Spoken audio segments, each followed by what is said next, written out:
Okay, so I want you to picture something for a second. You've been investing for 3 years. You've done everything right. You max out what you can. You don't touch it. You don't panic sell when the market dips. You're the responsible one at Thanksgiving dinner. And you pull up your account and you see $2,200 of growth on top of the money you actually put in yourself. And somewhere in the back of your head, a voice goes, "This is it? This is the magic of compound interest everyone won't shut up about?" Look, I get it. Because here's the thing. Nobody tells you when they're hyping up compound interest. For the first several years, it barely looks like anything is happening. It's slow. It's almost insulting how slow it is. You did the math, you followed the plan, and the numbers on the screen look like a rounding error compared to what you were promised. And that gap between what people expect compounding to feel like and what it actually feels like in year 2 or 3 is exactly why so many people quit. Not because the math is wrong. The math is never wrong. They quit because nobody ever told them there's a very specific, very real number where compounding stops being a rounding error and starts becoming the main event. There's an actual point where the growth on your money starts outpacing the money you're putting in yourself. And once you know where that point is and how far away from it you actually are, everything about how you feel about investing changes. So today, we're going to find that number. Not a vague compounding is powerful TikTok slogan. The actual dollar figure, the actual timeline, using real growth rates. So you know exactly how far off the boring part you are. Let's start with why the beginning feels so bad. Because there's a reason for it. And it's not you doing anything wrong. Compound growth is exponential, but human brains are wired to expect things to be linear. If I tell you a plant grows 2 inches a week, you can picture that in your head easily, because that's addition. That's how most of life works. But compounding isn't addition. It's multiplication happening on top of multiplication. And our brains are notoriously bad at intuitively grasping what that looks like early on. Because early on, exponential growth and basically nothing look identical. Here's a stat that actually stopped me the first time I saw it. If you invest $500 a month starting with zero at a realistic long-term average return around 8%, after your first full year, your account has earned you roughly $170 in growth. $170 for an entire year of discipline. Meanwhile, you put in $6,000 yourself.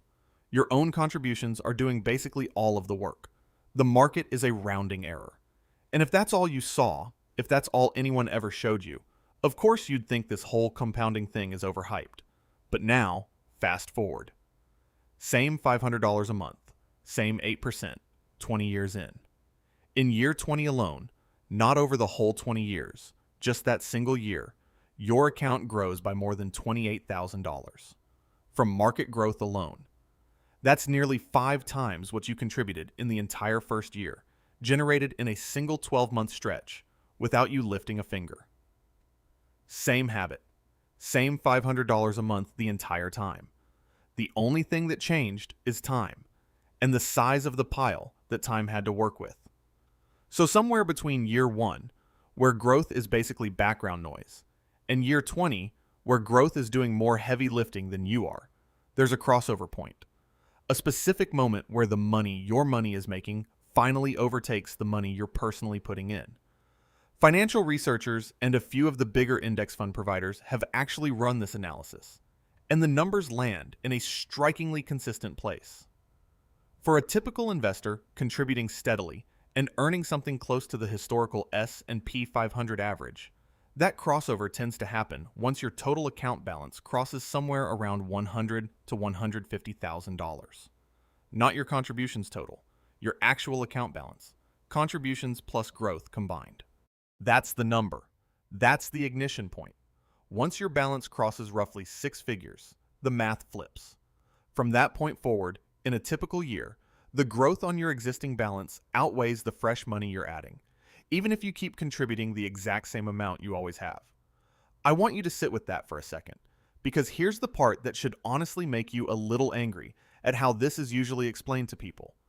Almost nobody quits investing at year 20. People quit at year 2, year 3. right in the flattest, most discouraging part of the entire curve, right before the terrain starts to tilt. It's like abandoning a hike 15 minutes before the summit, because the first 90 minutes were uphill and boring. The frustrating middle isn't a sign you're doing it wrong. It's the toll you pay to get to the part where the math starts working for you instead of the other way around. Let's use a metaphor, because I think this is where it clicks for people.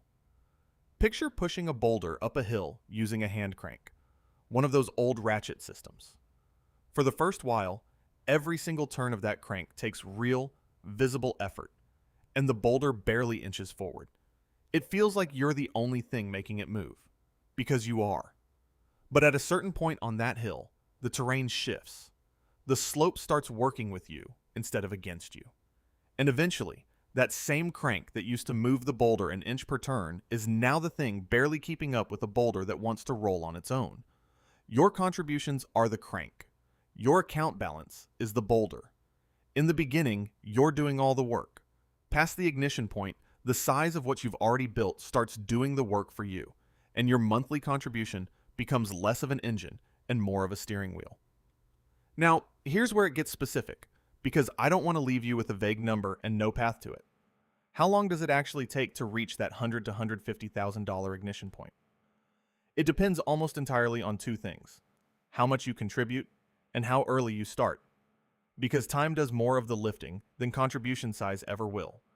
If you're investing $300 a month at an 8% average return, you cross the six-figure mark right around year 17.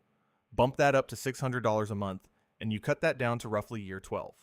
Push it to $1,000 a month, and you're there in about year 9. Notice what happens, Seth. You more than tripled your monthly contribution, but you didn't triple your speed. You almost doubled it. That's the part people miss. Early contributions aren't just contributions. They're seeds that get more time to compound.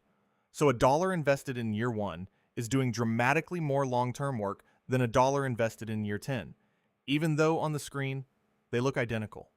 And this is why the common advice to wait until you make more money to start investing seriously is one of the most quietly expensive decisions people make with their finances. A 25-year-old investing $300 a month reaches the ignition point years before a 35-year-old investing $600 a month, purely because of the head start. The size of the check matters far less than most people assume. The starting date matters more than almost anything else in this entire equation. So, what do you actually do with this information? First, if you're early in this journey and it feels underwhelming, that's not a signal to quit. That's a signal that you're exactly where everyone starts. The flat part of the curve isn't a flaw in the plan. It's a phase of the plan. Knowing that in advance is the difference between white-knuckling through it and quietly panicking and pulling your money out the first time the market dips 10%. Second, if you want to genuinely shorten the distance to that ignition point, the lever that matters most isn't finding some secret high-return investment. It's consistency and time in the market. Specifically, not interrupting the compounding by pulling money out, moving it around, or stopping contributions when things feel scary. Every time you cash out, even temporarily, you're not just losing the money. You're resetting the clock on the exponential curve, which is the single most valuable asset you have in this entire process. And third, actually calculate your own number. Don't just take my word for the averages. Go plug in your real contribution amount, your real timeline, a conservative return estimate, and find your own ignition point. When you know the actual year, the actual age you'll be, this stops being an abstract concept and starts being a date circled on a calendar. And that changes how you show up to this every single month between now and then. Here's the honest truth. Compounding isn't broken in the first few years. It's not lying to you. It's just running on a timeline that doesn't match how our brains are wired to expect progress. The people who win at this aren't the ones who found some clever trick to speed up the early years. They're the ones who understood the shape of the curve well enough to keep showing up through the boring part, because they knew exactly what was waiting for them on the other side of it. Let me give you a real example of what this looks like when someone actually lives through it, because the numbers are one thing, but watching it play out is another. Say someone starts at 26, investing $400 a month. Year 1, Their account is sitting at around $4,300. They put in $4,800 themselves. The market basically gave them nothing extra, and if you'd shown them that number, most people would have felt like they were being scammed. Fast forward to year 14. Same $400 a month. Never increased. Never interrupted. Their balance crosses $110,000. And here's the part that would have blown their 26-year-old mind. In that 14th year alone, their account grows by more than $8,000 from the market, while they only contributed $4,800 themselves. The exact same monthly habit that felt pointless in year 1 is now generating more money on its own than the person is even putting in. Nothing about their behavior changed. The only thing that changed is which side of the ignition point they were standing on. That's the reveal. That's the whole thing. Compounding was never lying to anyone in year 1. It just needed a pile big enough to start pulling its own weight. And building that pile is the unglamorous, invisible work that never makes it into anyone's highlight reel. So if you take one thing away from this, let it be this. Stop measuring compound interest by how it feels in year 2, because that's like judging a marathon by how you feel at the mile marker sign. Go find your actual ignition point. Plug in your real numbers. Know the year, know the age, put it somewhere you'll actually see it.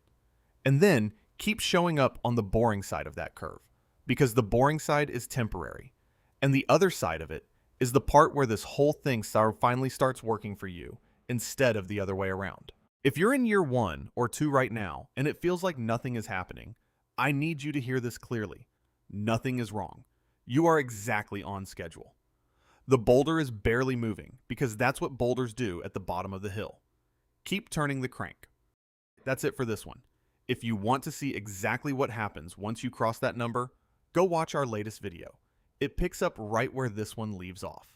And if you're serious about actually understanding your money, instead of just guessing your way through it, do yourself a favor and subscribe. We put out a new one of these every single week.